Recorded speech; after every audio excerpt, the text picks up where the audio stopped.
नाज़रीन अस्सलाम वालेकुम। क्या आज के रोज कौमी असेंबली से फाइज ईसा को एक्सटेंशन दी जा रही है?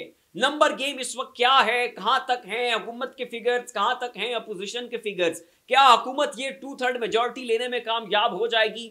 और क्या आज ही के रोज जो है ये आईनी तरमीमी बिल जो है ये मंजूर हो जाएगा? क्या तशद्दुद हो रहा है? क्या तहरीक इंसाफ के रहनुमाओं को अगवा किया जा चुका है? कौन कौन से लोग किसकी कस्टडी में हैं?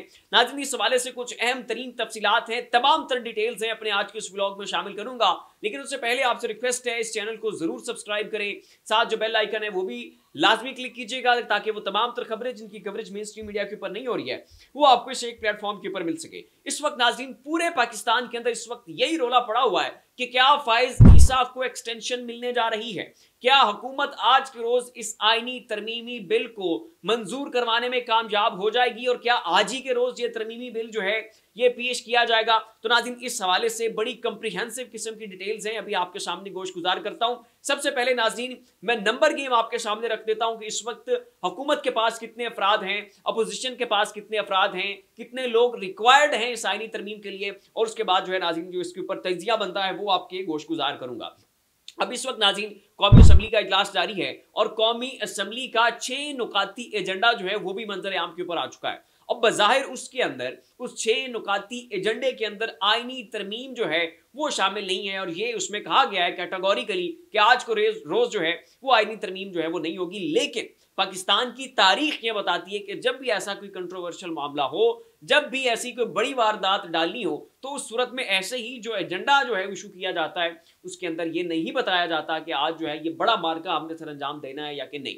तो बज़ाहिर ये एक टैक्टिक होता है, एक धोखा होता है और अपोजिशन को मफलूज करने का एक तरीक़ाकार होता है। तो ऐसे ही नाज़रीन अब एजेंडे के अंदर तो ये कहा गया है कि आईनी तरमीम जो है वो नहीं लाई जा रही, लेकिन गुज़श्ता रोज़ ख्वाजा आसिफ साहब का आप स्टेटमेंट देखें तो उसमें उन्होंने कहा था कि आज के रोज़ यानी हफ्ते के रोज़ जो है आईनी तरमीम हम लेकर आ जाएंगे और उसको पास भी करवा लेंगे। लेकिन नाज़रीन जो एजेंडा सामने आया है उसके अंदर जो है वो उस 6 नुकाती एजेंडे के अंदर ये चीज़ शामिल नहीं है। लेकिन पाकिस्तान की तारीख क्या कहती है ये भी मैं आपके सामने रख चुका हूँ। अब नाज़रीन जो नंबर गेम है वो भी आपके सामने रख देता हूँ। नाज़रीन, इस आईनी तरमीमी बिल को कामयाब बनाने के लिए हुकूमत को 2/3 मेजॉरिटी चाहिए। ये 2/3 मेजॉरिटी सेनेट के अंदर भी चाहिए और कौमी असेंबली के अंदर भी चाहिए। और कौमी असेंबली के लिए जो 2/3 मेजॉरिटी है वो 224 अफराद की मौजूदगी से बनती है, जबकि हुकूमत के पास इस वक्त 211 पार्लियामेंटेरियंस हैं।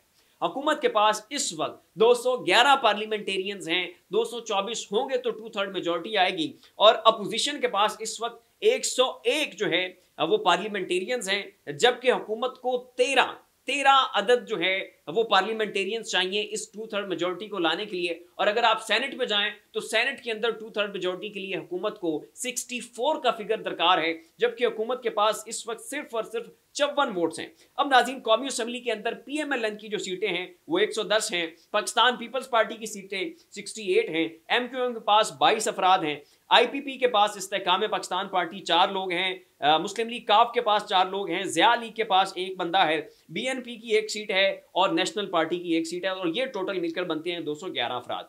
अब नाज़रीन, अगर आप हुकूमत के मुकाबले में अपोजिशन की तरफ आएँ तो सुन्नी इत्तेहाद कौंसिल के बनते हैं 80 फिगर, PTI के पास हैं, जो PTI के आज़ाद अरकान थे जिन्होंने आज़ाद हैसियत में इलेक्शन लड़ा था वो 8 बनते हैं, JUI फे के पास जो है वो 8 अफराद हैं, MWM की सीट है, बाकी कुछ 2 आज़ाद अरकान हैं जो बिल्कुल आज़ाद हैसियत में जीते और बाद में उन्होंने तहरीक इंसाफ को ज्वाइन कर लिया था और उनकी अपनी एक इंडिपेंडेंट हैसियत जो है वो भी अभी तक बरकरार है। 2 लोग जो है वो बनते हैं और ये टोटल कुल मिला के बाकी सभी अपोजिशन की इत्तेहादी जमातों को मिलाकर ये 101 का फिगर बनता है। तो 224 अफराद कौमी असेंबली के अंदर चाहिए, 64 का जो फिगर है ये सेनेट के अंदर चाहिए, और हर मकाम के ऊपर जो है वो गवर्नमेंट जो है वो बहुत बुरी तरह लैग कर रही है। कौमी असेंबली के अंदर 13 अफराद का फ़र्क है और अगर आप सेनेट के अंदर जाएं तो यहाँ पर 10 अदद वोट जो हैं वो हुकूमत को चाहिए होंगे और तभी जो है ये आईनी तरमीम जो है वो कामयाब हो सकती है। अब ऐसी सूरत हाल में नाज़रीन, मौलाना साहब जो हैं ये एक बहुत बड़ा डिटर्मिनिंग फैक्टर हैं। अगर मौलाना जो है वो सेनेट के अंदर हुकूमत का साथ देते हैं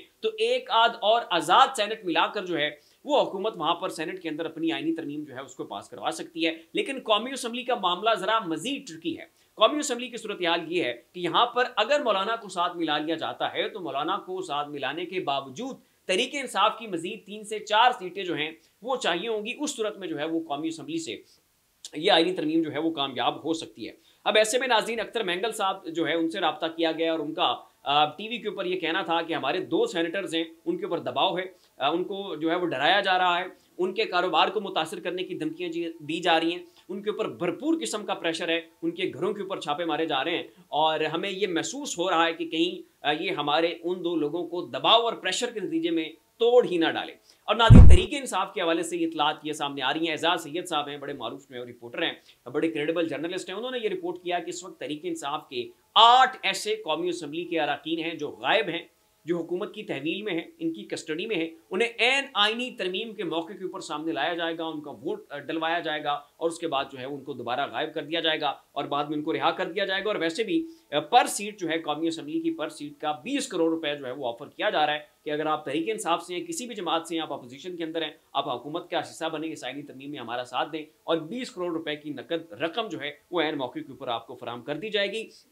तहरीक इंसाफ के बंदे अगवा हैं, बीएनपी के ऊपर प्रेशर है और भरपूर किस्म का दबाव डाला जा रहा है। ऐसे में मौलाना साहब जो हैं ये एक बहुत बड़े फैसला कुन जो है वो शख्स साबित होंगे और इनके ही डिसीजन से साबित होगा कि आया हुकूमत जो है ये कामयाब होगी या कि नहीं। और जहां तक बात मौलाना साहब की है तो मौलाना साहब की अब हमें कोई एक बात नजर नहीं आ रही है। कभी मौलाना साहब कुछ स्टेटमेंट्स देते हैं, कभी मौलाना साहब कुछ स्टेटमेंट्स देते हैं, कभी इनकी जमात का जो मुश्तरका एलामिया आ रहा होता है वो कुछ और होता है और कभी उसी जमात का मुश्तरका एलामिया जो है वो कुछ और आ रहा होता है। हुकूमत की जानिब से मौलाना साहब के हवाले से कुछ और क्लेम किया जा रहा है, जबकि अपोजिशन की जानिब से मौलाना साहब की जानिब से कुछ और क्लेम किया जा रहा है। कभी मौलाना साहब अपोजिशन के बेंचेस के ऊपर बैठ जाते हैं, उनके हक में तकरीरें कर देते हैं, उनके बयानिए को एंडोर्स कर देते हैं। कभी मौलाना साहब जो है वो जाकर हुकूमत के साथ बैठ जाते हैं और ये कह डालते हैं कि जी अब फॉर्म 45 की हो या 7 की हो, हुकूमत तो यही है, अब इसके साथ चलना पड़ेगा।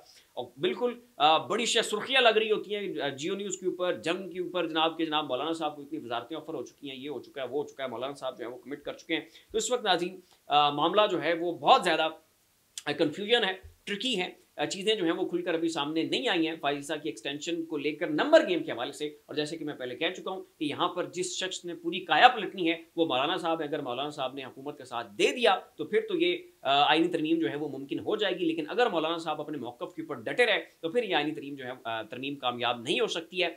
अब देखना ये है कि मौलाना साहब जो है वो क्या डिसीजन करते हैं। ये भी हो सकता है कि मौलाना साहब जो है यहाँ पर अपना बयानिया भी बचाने की कोशिश करें और हुकूमत के साथ जो है वो मिलकर डबल गेम भी कर जाएं। फिलहाल इतना ही। ऐसी मज़ीद लम्हा अपडेट्स के लिए हमारा चैनल सब्सक्राइब कर लें। शुक्रिया।